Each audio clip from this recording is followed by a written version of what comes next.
ঘর ভর্তি সব জিনিস বিক্রি করে দিলাম। প্রত্যেকটা জিনিসের পিছনে রয়েছে কত কত স্মৃতি, কত ভালোবাসা, আর লুকিয়ে আছে কতটা পরিশ্রম। কারণ সব জিনিসেই কিন্তু টাকা দিয়েই কিনতে হয়েছিল।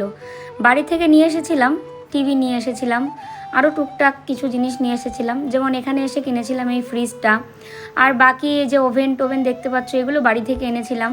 কিন্তু অনেক জিনিস কিন্তু এখানে আমরা কিনে নিয়েছিলাম। আর এই যে একটা ছোট্ট গ্যাস ওভেন দেখতে পাচ্ছ, এটাও কিন্তু এখানেরই কিনা। ছোটোখাটো যত জিনিসপত্র আছে সব জিনিসেই কিন্তু আমরা এক হলে বিক্রি করে দিয়েছি, আর নয়তো এমনিই দিয়ে দিচ্ছি কাউকে। তো এই যে এই ঘরটা দেখতে পাচ্ছ, এখানে থাকতো আমার শাশুড়ি মা।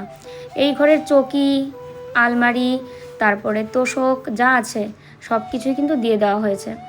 আর এই যে দেখতে পাচ্ছ স্ট্যান্ড ফ্যানটা, এটা আমার খুব পছন্দের একটা ফ্যান ছিল, সেটাও বিক্রি করে দিলাম। কারণ কলকাতা থেকে কোচবিহারের বাড়িতে এই সমস্ত জিনিসপত্র নিয়ে যেতে প্রচুর টাকা খরচ। একদম এখানে যত জিনিস দেখতে পাচ্ছ, জুতোর র্যাক থেকে শুরু করে উপরে ফ্যান, সব কিছুই কিন্তু আমরা কাউকে না কাউকে দিয়ে যাচ্ছি। ঠাকুরের আসনটা তো এমনি দিয়েছে একজন দিদিকে, মানে যে দিদি জিনিসপত্র নিচ্ছে ওনাকেই। এক ঘর ভর্তি জিনিসপত্র নিতে গেলে কেউ বলে লরি বুক করো, কেউ বলে ছোটা হাতি, কিন্তু সমস্ত জিনিসপত্র নিয়ে যেতে বাড়িতে খরচ আছে 35 থেকে 50 হাজার। আর যেটা আমরা সব কিছু কথা বলেই লাস্টে সিদ্ধান্ত নিলাম যে সব জিনিস বিক্রি করে দেবো।